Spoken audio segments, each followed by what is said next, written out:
കാശ് വാങ്ങിക്കാരൻ്റെ ക്ലാസ്സുമാരൻ്റെ ഗതികളൊന്നും പുള്ളിക്കാരനില്ല. ഇതെൻ്റെ ഒരു തീരുമാനം. കുറച്ച് പൈസ പോയാലേ ആ ചെറുക്കൻ്റെ കാര്യത്തിൽ നീ കുറച്ച് ചൂടുണ്ടാവുള്ളൂ. ഇതാദ്യത്തെ സംഭവമൊന്നുമല്ലല്ലോ. പണ്ടത്തെ കഥകളൊക്കെ ഓർത്തിട്ടാണ് വെറുതെ വിടുന്നത്. ഇനി ഇതുവരെ ഉണ്ടായാലേ പിടിച്ച് അനാഥാലയത്തിൽ കൊണ്ടുവിടും. മേക്കാൻ പാടാണെങ്കിലേ വല്ല അനാഥാലയത്തും കൊണ്ടാക്കണം. അവിടെയും കിട്ടും കാടിയും പിണ്ണാക്കും. ബന്ധുവാണെന്ന് പറയുന്നൊന്നും കഥയില്ല. രക്തബന്ധമൊന്നും അല്ലല്ലോ. അല്ലെ തന്നെ തന്തയും തള്ളയും ചത്ത ആരുണ്ടെങ്കിലും പിള്ളേർ അനാഥരാ.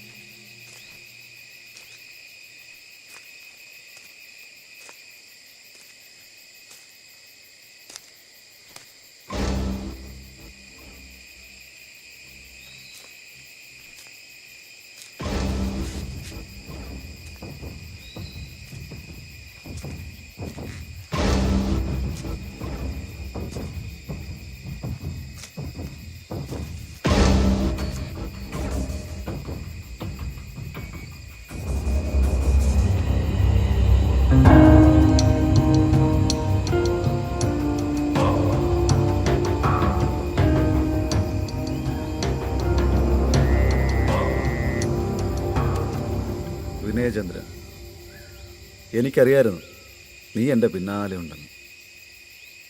പക്ഷേ ഇങ്ങനെ വന്ന് നിൽക്കാനുള്ള ധൈര്യം അത് നിനക്കായോ നേന്ദ്ര? ആരാ കൂടെ? സുഗതനാണോ? ആളൊക്കെ ഉണ്ട് സഹദേവ. തേടിയൊന്നും നിന്നെയല്ലേ സഹദേവനെന്ന് ഒറ്റയാനെ. വാളും പേരുമൊക്കെ കുറച്ച് കൂടുതലാകാം.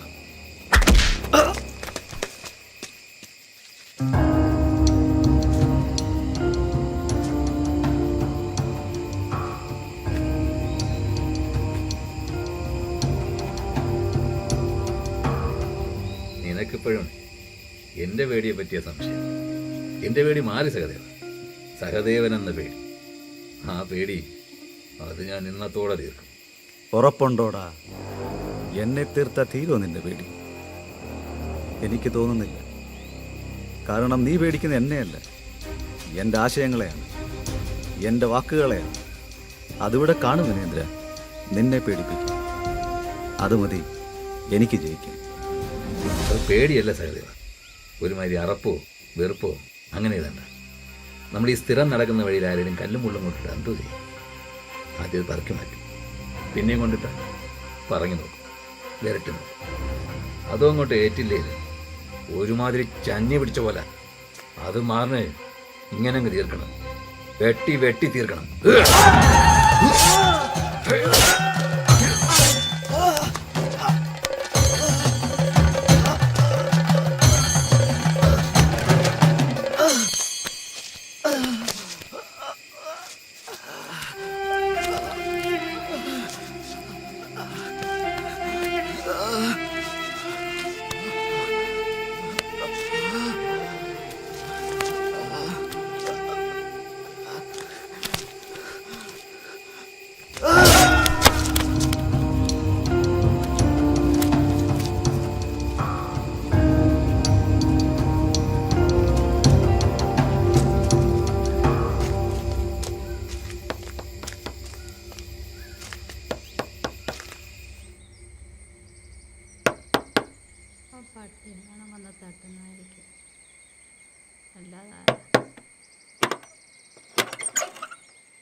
ഏതാവോ? എന്താ രാവിലെ? നീ കുറച്ച് വെള്ളം എടുക്ക്. പറയാൻ എടുത്തിട്ട് വാ. എങ്ങോട്ട് പെങ്ങളെ? മരുന്ന് കഴിക്കുന്നുണ്ടോ?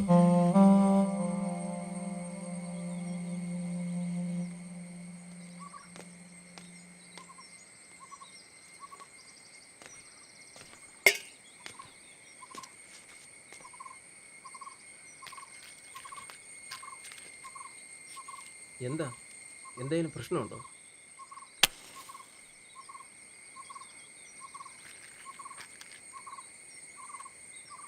ഇന്നലെ കമ്മിറ്റി ഉണ്ടായിരുന്നു. പെങ്ങളുടെ ഓപ്പറേഷൻ്റെ കാര്യം ഞാൻ ഏൽപ്പിച്ചിട്ടുണ്ട്. പാർട്ടിയുടെ ഹോസ്പിറ്റലിൽ നമുക്കത് ഫ്രീ ആയിട്ട് നടത്താം. കമ്മിറ്റിയിലാർക്കും വലിയ എതിർപ്പൊന്നുമില്ല. അല്ലെങ്കിലും പാർട്ടിക്ക് തള്ളിക്കളയാവുന്നൊരു കുടുംബമല്ലോ അതിൻ്റെ തീവണം. ഇങ്ങ് നേരെ തണുപ്പ് മാറിയിട്ടില്ല.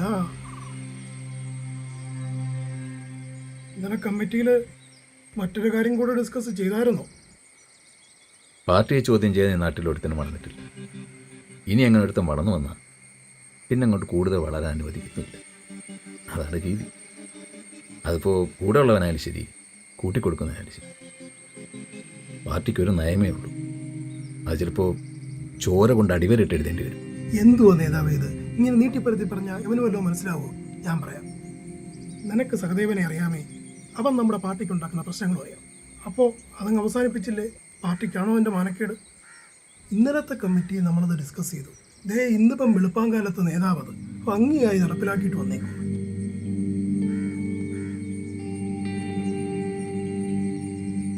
കൊലപാതകം അത് ഔദ്യോഗികമായിട്ട് ഏറ്റെടുക്കാനൊന്നും പാർട്ടിക്ക് പറ്റില്ല. എന്നെഴുതി ആവശ്യമെങ്കിൽ ചെയ്യാതിരിക്കാൻ പറ്റുമോ? പറ്റില്ല. നമ്മളിത് തള്ളും. പക്ഷെ കൊല്ലിച്ചത് പാർട്ടിയാണെന്ന് പൊതുജനത്തിൽ ബോധ്യപ്പെടും. എന്നാലേ ഒരു പേടിയുണ്ടാവും. ആ പേടിയുണ്ടെങ്കിലേ പാർട്ടിയുടെ കൊടി നാട്ടിലുറയ്ക്കൂ.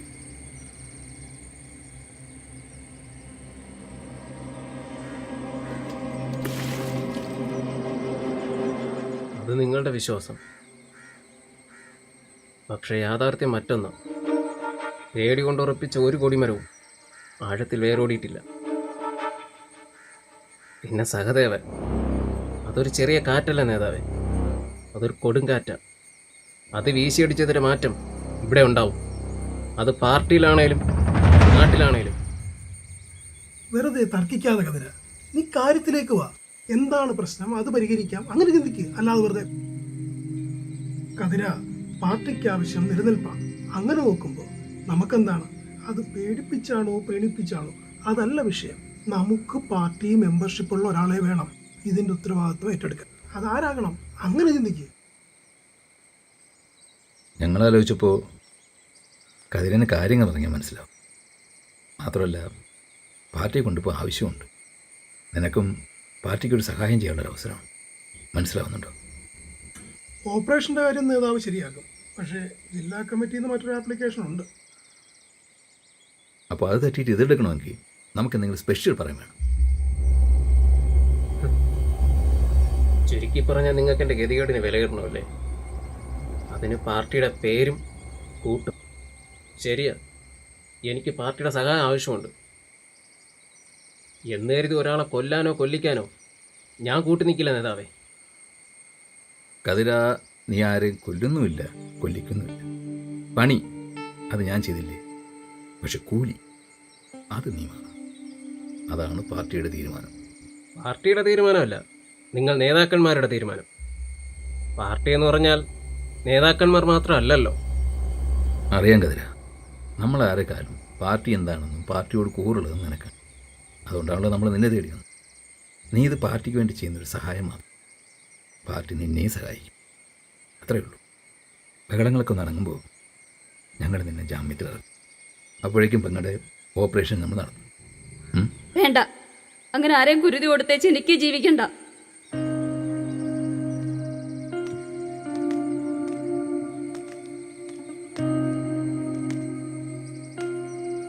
ആ ഇത് നേരത്തെ ഉണർന്നു.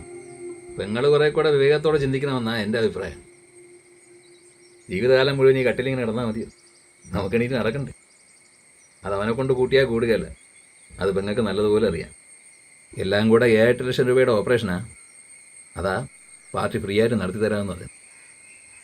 ഇതിപ്പോൾ നമ്മുടെ ഭാഷയിൽ പറഞ്ഞാൽ മണ്ഡലവും കെട്ടിവയ്ക്കാനുള്ള കാശും പ്രചാരണ ചെലവും എല്ലാം ഫ്രീ. ചുമ്മാ അങ്ങ് പിന്താങ്ങിയാൽ മതി. ഞങ്ങളൊന്നുകൂടെ ഒന്ന് ആലോചിച്ച് മറുപടി പറ. അവിടെ നേതാവിന്റെ തലയ്ക്ക് മുകളിലൊരു ഫോട്ടോ ഉണ്ട്. എൻ്റെ ഏട്ടൻ്റെയാ. കുറെ കാലം മുമ്പ് നിങ്ങൾ പാർട്ടിക്കാര് ഇതുപോലെ വിളിച്ചുകൊണ്ട് പോയതാ. തിരികെ കൊണ്ടുവന്നത് കൊടി പതപ്പിച്ചു. എത്ര ആലോചിച്ചാലും എനിക്ക് അതേ ഓർമ്മ വരും.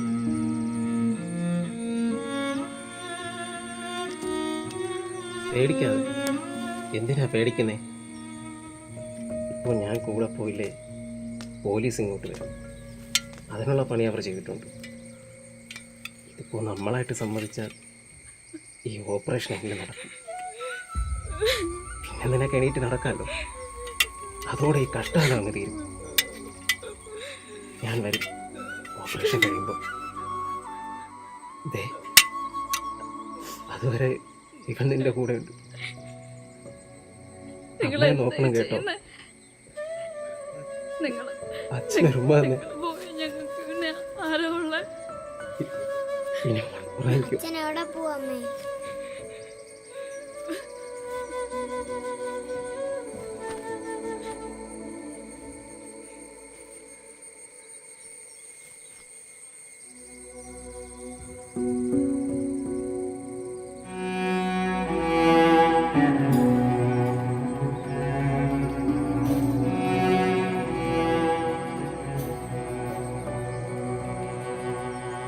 ശരിക്കും നോക്കാതെ ഞാനിത് ഇടുന്നത്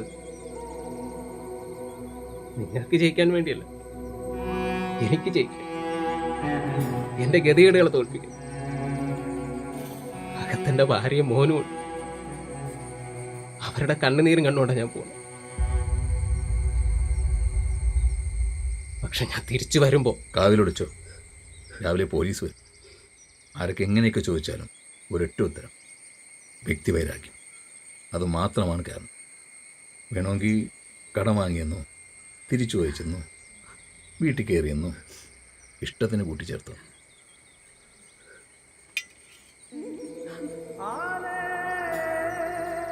കനാലിട്ടു, പോലീസ് ചോദിക്കും, എടുത്തു കൊടുത്താൽ മതി.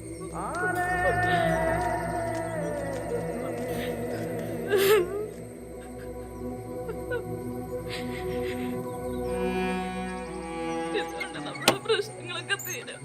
ഞാൻ പറയുന്ന ഒന്ന് കേൾക്കും. നിങ്ങൾ പോവാന്നോ? പോലെ പോലെ കുഞ്ഞിനെ കൊണ്ട് അമ്മേ, അച്ഛൻ എവിടെ പോവാ? നമ്മുടെ കുഞ്ഞിനെ ഓർക്ക്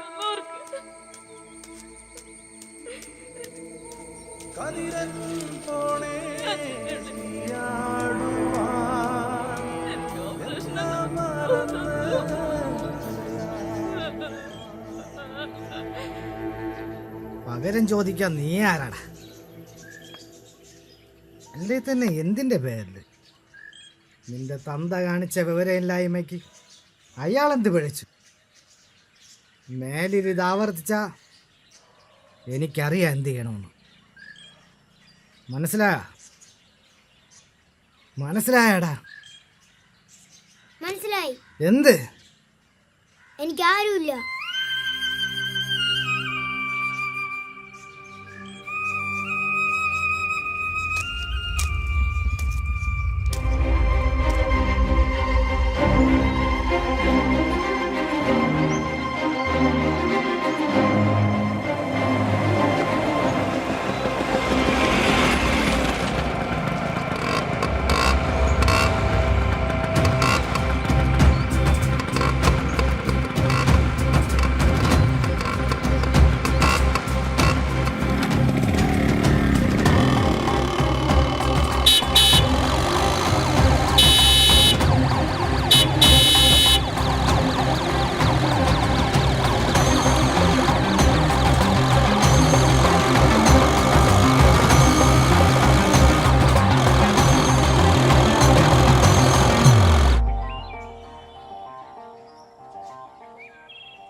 ചതിക്കുമായിരുന്നു.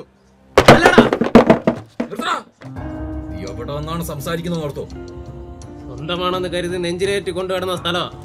അതുകൊണ്ട് വേണ്ടാന്ന് തോന്നിയാൽ അത് തകർത്തെറിയാനുള്ള അവകാശം ഞങ്ങൾക്ക് തന്നെ. എന്താ സംശയമുണ്ടോ? നീയോ തീർക്കടാ. എന്നെ തീർക്കാനുള്ള പിടപ്പ് നിന്റെ ഈ നെഞ്ചേലുണ്ടെങ്കിൽ തീർക്കടാ, തീർക്കാൻ. തനിക്ക് പറ്റും, പക്ഷെ ഇതുപോലെ നേർക്ക് നേരാവില്ല, ചതിച്ചു വീഴ്ത്തും. അതല്ലേ ശീലം. കതിര, നീ എന്നെ വെറുതെ സംശയിക്കുക. ഞാൻ അന്നേ പറഞ്ഞതാ ജില്ലാ കമ്മിറ്റി ഒരു ആപ്ലിക്കേഷനുള്ള കാര്യം. ഞങ്ങൾക്ക് ചെയ്യാവുന്നതിൻ്റെ മാക്സിമം ഞാൻ ചെയ്തു. എനിക്ക് പ്രസ് ചെയ്യുന്നതിനൊരു പരിധിയില്ലേ? എന്തു പരിധി? പരിധികൾ മറികടക്കാനല്ലേ ചോര പുരണ്ട ഒരു കുപ്പായം താൻ എന്റെ അളവിൽ തയ്പ്പിച്ചത്. കതിര, നമ്മൾ വിചാരിക്കുന്ന പോലെ കാര്യങ്ങൾ എപ്പോഴും നടക്കണമെന്നില്ല. നടന്നു, താൻ പ്ലാൻ ചെയ്ത പോലെ. നാട്ടിലെ ശത്രുവിനെ തീർക്കാൻ പാർട്ടിയിലെ ശത്രുവായി എന്നെ താൻ ഉപയോഗിച്ചു. കമ്മീഷൻ പണം വാങ്ങി പാർട്ടിയിലെ കോട്ട മറിച്ചു വിറ്റു. എന്നെയും എന്റെ പെണ്ണിന്റെയും ഗതികേട് പറഞ്ഞ് നാടുനീളെ പണം പിരിച്ചു പോക്കറ്റിലാക്കി. അതായിരുന്നല്ലോ തന്റെ പ്ലാൻ. അത് നടന്നില്ലേ? മാറ്റി പറഞ്ഞാൽ നീ വിശ്വസിക്കൂ? നീ ആദ്യം പറഞ്ഞത് ശരിയാ. നീയും എനിക്കെതിരായിരുന്നു. അവനെ പോലെ ഒരാൾ പാർട്ടിക്ക് പുറത്തും ഒരാളകത്തും. നീ കേട്ടിട്ടില്ലേ, ഒരു വെടിക്ക് 2 പക്ഷി? അത്രയേ ഉള്ളൂ. പിന്നെ പണം പിരിച്ചത്, അത് ഓപ്പറേഷൻ നടക്കാഞ്ഞപ്പോൾ ഒന്ന് സഹായിക്കാമെന്ന് കരുതി. അത്രയേ ഉള്ളൂ. പക്ഷേ അതങ്ങോട്ട് തുടങ്ങുമ്പോഴേക്കും നിന്റെ പെണ്ണും പിള്ള ആ കാശിന് കരിങ്കുടി മേടിപ്പിച്ചു. അതെൻ്റെ തെറ്റാ. അല്ലേലും ചിലത് അങ്ങനെ ആർക്കും ഗുണപ്പെടുകയില്ല. ചിലവ് കാശ് പോലും പിരിങ്ങില്ല സുഹൃത്തെ. നിനക്ക് കണക്ക് വേണം. കണക്ക് അത് കൂട്ടാനും കുറയ്ക്കാനും ഞാനും പഠിച്ചു. ഒന്നും കൊല്ലാതെ നേതാവ് കണക്ക് തീർത്തപ്പോൾ എന്റെ മകൻ പുറത്തുണ്ടായിരുന്നു. ബിഷപ്പിന്റെ കണക്കും കാരണവും അറിയാതെ. അവന്റെ കണ്ണുനീരിനെങ്കിലും ഞാൻ മറുപടി ചോദിക്കണ്ടേ? കാത്തിരുന്നോ താൻ? ഞാൻ വരും, എല്ലാ കണക്കും നോക്കിയിട്ട്. എഴുതി കൂട്ടിക്കോ, ഒരു ശിഷ്ടവും കൂടാതെ. ആഹാ, കൊള്ളാലോ. നീ എങ്ങും മിടുക്കനായല്ലോ. നിന്നോട് ഞാൻ പണ്ടേ പറഞ്ഞിട്ടുള്ളതാ, ഞാൻ വിളിക്കുന്ന കമ്മിറ്റിയിൽ വന്ന് അധ്യക്ഷനായിരുന്നു. ഇവിടെ ചർച്ച വേറെയാ, രാഷ്ട്രീയം. അതിനൊരു തിയറിയുണ്ട്. പാർട്ടിയും ചിഹ്നങ്ങളും മാറിയാലും മാറാത്തൊരു തിയറി. അടവ് നയം. അതിലാടുന്ന കൊടികളാ നീയൊക്കെ. നിറം മങ്ങിയാൽ മാറ്റിക്കെട്ടും, അല്ലെ കീറിക്കളയും. നിന്റെ ആയുസിന്റെ കൊടി എന്നെ പൊട്ടിങ്ങനെ പറിച്ച് കീറിക്കരുത്. അച്ഛാ,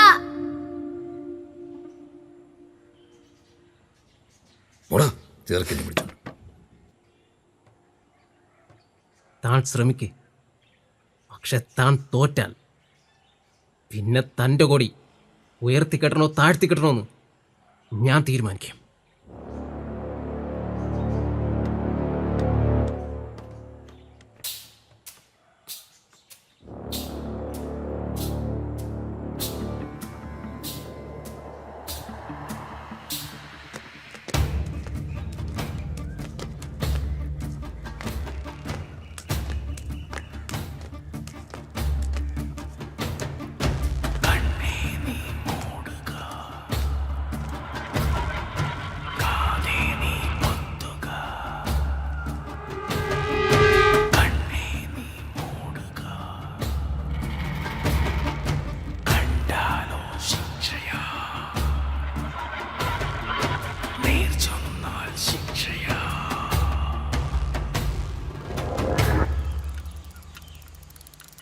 അച്ഛൻ ആരെ കൊന്നിട്ട് ജയിലിൽ പോയി കിടന്നെന്ന് എൻ്റെ കൂട്ടുകാരൊക്കെ പറയുന്നു.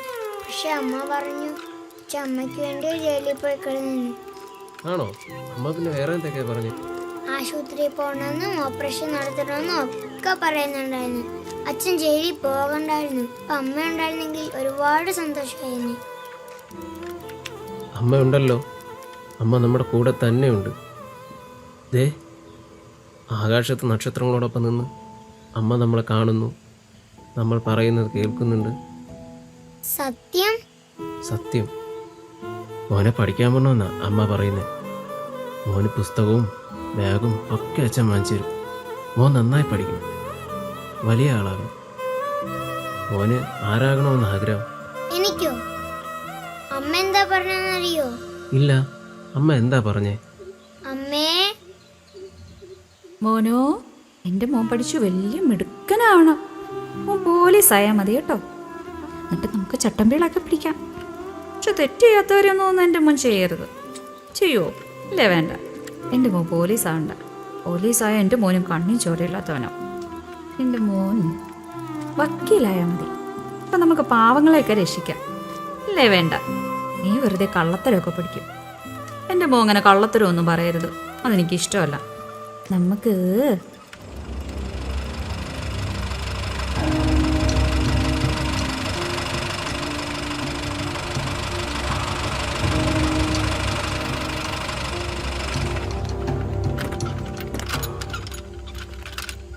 മോൻ പൊയ്ക്കോ, അച്ഛൻ വന്നോളാം. പൊയ്ക്കോ, തിരിഞ്ഞു നോക്കരുത്. പൊയ്ക്കോ.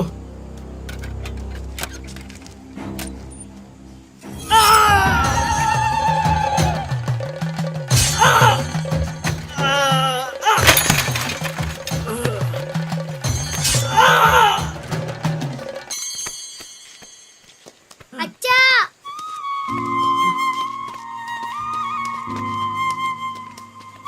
അച്ഛാ,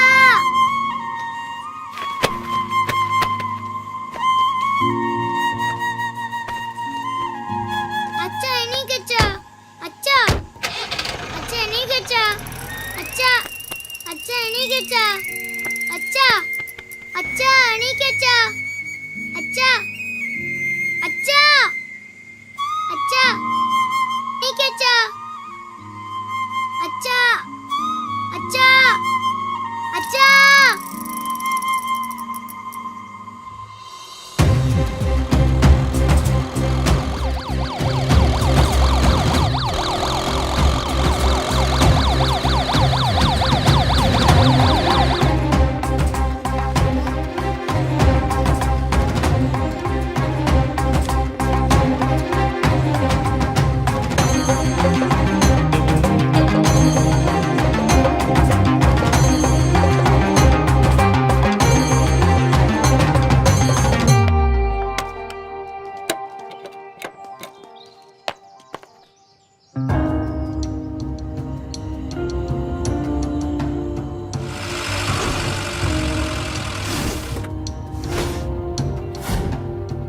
ഇത് വർഷങ്ങൾക്ക് മുമ്പ് നീട്ടൊരു കണക്കിനുള്ള എന്റെ ഉത്തരം.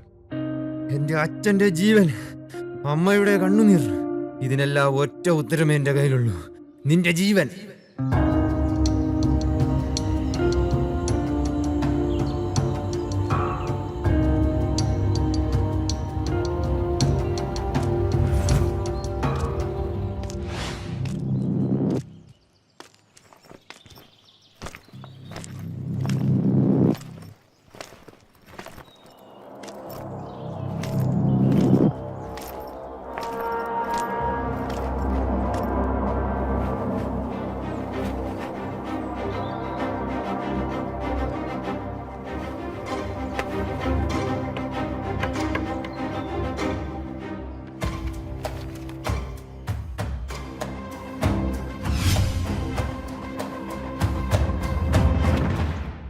സുഗതൻ, അവന്റെ ബലം നിന്റെ കൈക്ക്.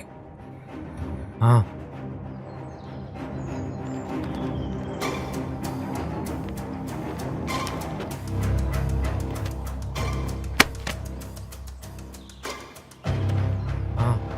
ചതിക്കാൻ നീ പഠിപ്പിച്ചു. പക്ഷെ അവൻ അറിയില്ല, അവനിട്ട കുരുക്കിന്റെ മറ്റേ അറ്റത്ത് ഞാനൊരു കുരുക്കിട്ടെന്ന്.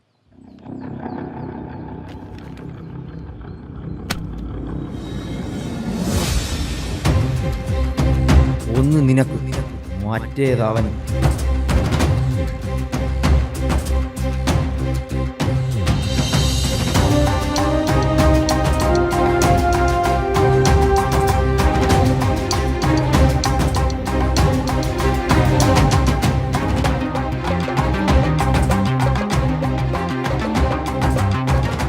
നേതാവെന്ന വാക്കിന്റെ ഉള്ളറിയുമോടെ നിനക്ക്. നീയൊക്കെ വിളിക്കുന്ന മുദ്രാവാക്യത്തിന്റെ അർത്ഥം നോക്കിയല്ല ആരും ഏറ്റു വിളിക്കുന്നത്. കൂടെ കാണുമെന്ന വിശ്വാസത്തില, ആ വിശ്വാസത്തില.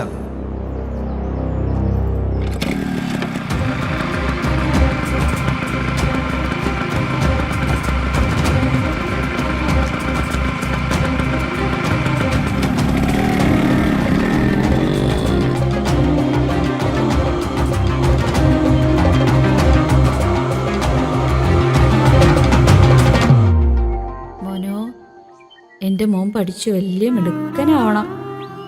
നമുക്ക് ഡോക്ടറാവാം, അതാ നല്ലത്. അപ്പം എല്ലാവരെയും സഹായിക്കാമല്ലോ. മോനറിയോ, ഒരു നല്ല ഡോക്ടർ എന്ന് പറഞ്ഞാൽ ദൈവത്തെ പോലെ അല്ലേ? വേണ്ട, ദൈവമായ പിന്നെ കാണിക്കുകയൊക്കെ വാങ്ങും. വേണ്ട, മോൻ ഡോക്ടർ ആവണ്ട. എൻ്റെ മോനെ ഞാൻ ആരാക്കും? എനിക്കറിയത്തില്ല. നമുക്ക്